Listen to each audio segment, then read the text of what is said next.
All right, man. I'm here to do my final predictions for Scream 7. I'm seeing it.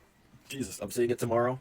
The opening night fan event. So yeah, this is pretty much who I think the killer will be, who I think will live, who I think will die, all that good jazz.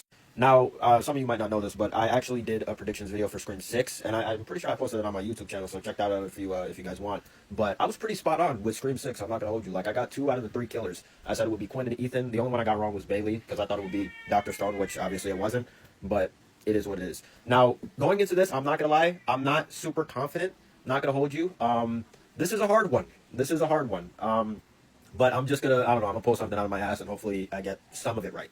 Because I've been staying away from all the leaks, all the spoilers, everything. The only things I've seen is the trailers. Like the final trailer that released not too long ago, that's the only other thing that I've seen. I've steered clear of spoilers. I probably won't even check my comments for this one because I'm not getting spoiled, bro. I'm avoiding that shit like the goddamn plague. I want to go into this as blind as possible. So, yeah, word. Now, first things first, who I think will live. Who I can confidently say will live. Sydney, Gale, Tatum. They're all surviving. That's facts. It's just facts. They're living. There's no way they're gonna die, especially Sydney. Honestly, Tatum has a higher chance of dying than Sydney and Gale, in my opinion. But all 3 of them are going to live. Now we have Chad and Mindy. Not gonna lie, they both almost died in the last movie, and some people say that they should have died, but I'm glad they survived. And going into this, now that they're not the main characters because Sam and Tara's gone, I'm not gonna lie, I think this is like the most 50-50 I've ever felt. So I'm gonna say like one of them is gonna die and one of them is gonna live. Now, if Chad were to die, it would impact me more than if Mindy died. If Mindy died, I would be like, oh damn, that sucks. But if Chad died, that would be equivalent to like freaking Randy dying or Dewey dying. You feel what I'm saying? So in terms of like an impact, Chad's death would be more impactful, but I would prefer if Mindy were to die over Chad. You feel what I'm saying? But I don't know. I'm just gonna say one's gonna live, one's gonna die. Who knows who that's gonna be? I'm not gonna put that out there. But yeah, word.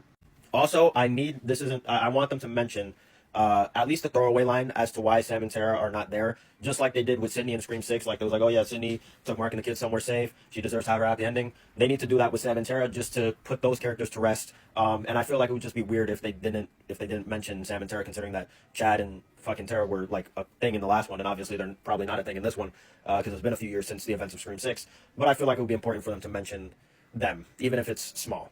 They also need to mention where Sydney's other kids are. Now, I feel like this could be easy. Just say, oh yeah, the other 2, because I'm pretty sure she has 3 kids in total. Just be like, oh yeah, the other 2 are at their grandparents' house visiting or some shit, and it's just Tatum, Sydney, and Mark. So that way, nothing gets convoluted or retconned, because in Scream 5, we know that Sydney has multiple kids. And in Scream 6, the script at least, it was like, oh yeah, there's 3 of them. So, work. Now, let's move on to the new people. We have Michelle Randolph and Jimmy Tatro. Those 2, they're the opening kills. They die at Stu's house.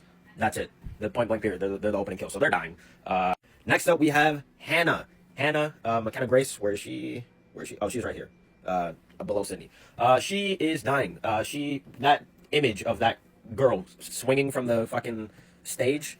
Pretty sure that's Hannah. She's not making it out of this one, twin. Sorry. Pretty sure she's gonna have a great death though. So looking forward to that. Chloe, the black girl next to Chad. She's cooked. She's dying at that bar. She's getting molested. Very excited to see how that whole bar sequence turns out, because it looks like Ghostface is about to like 1v4 because Mindy, Chad, Lucas, and Chloe, they're there. So Chloe, she's dying. Lucas, now in the final trailer, we see that scene of Lucas, putting his bloodied hand on the door, and then Ghostface dragging him, and he's like, oh no, no. So where's Lucas? Lucas is he's next to Chloe. He's right there. Lucas is the son of Jessica, who is Anna Camp's character, and I'm gonna get to her in a second. I don't know. This is a weird one. Lucas is kind of like, this just might be his death, or it's like they're like subverting expectations, or like trying to throw us off. I'm not sure. I don't want to overthink it, but I do think Lucas will die, but I don't think he's gonna die there. Do I think he's a killer? We'll circle back around to that. Next up, Ben, the new boyfriend. Now, the Scream franchise is known for having the boyfriends be the killer most of the time. In Scream 1, Billy, the boyfriend, killer. Scream 2, Derek, he wasn't the killer, but he still died. Scream 4, we had fucking, Trevor, who was innocent.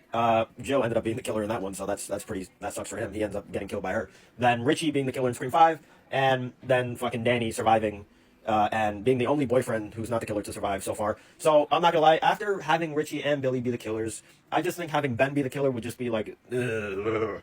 So I'm just gonna say he's not the killer, but I don't think he's gonna live either. So I'm gonna say he dies. But honestly, he might live just to, pull a Danny, but I don't think he's gonna live. So I'm gonna say he dies, and he's not the killer.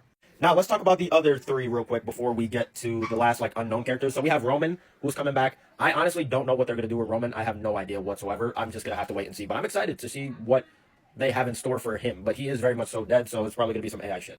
Same with Dewey. I'm pretty sure Dewey is just gonna be used to taunt Gale and Sydney using AI. That's pretty much gonna be it. Word. And then we got Stewie boy. Now, lots of people are saying he's alive, and in my mind, he is dead. He's dead.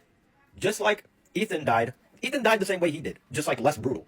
Stu got electrocuted when the TV fell on his head. Ethan just got the TV thrown on his head. And you can make the argument, if you want to say Stu's alive, that means Ethan's alive too. And we all know that that nigga is dead. So just like Ethan's dead, Stu is also dead. So it's either they're going to keep him dead and just make us think that it's him, which they probably are. They've been doing it all the marketing. Or they're actually going to, retcon the shit.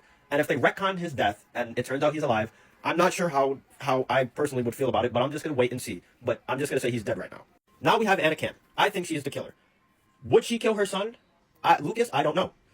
But I do think she's the killer. And then we have the unknowns. We have this guy next to Anna Camp, who may or may not be the killer. Then we have this guy with the beard below Mindy. He's going to die. He's probably going to be a red herring. And then we got this guy in between Lucas and Chloe. I also think he's going to die. And that's about it. But in terms of who I think the two killers will be, because there are two, Anna Camp and the guy next to her. So we're going to have to wait and see. I'm running out of time.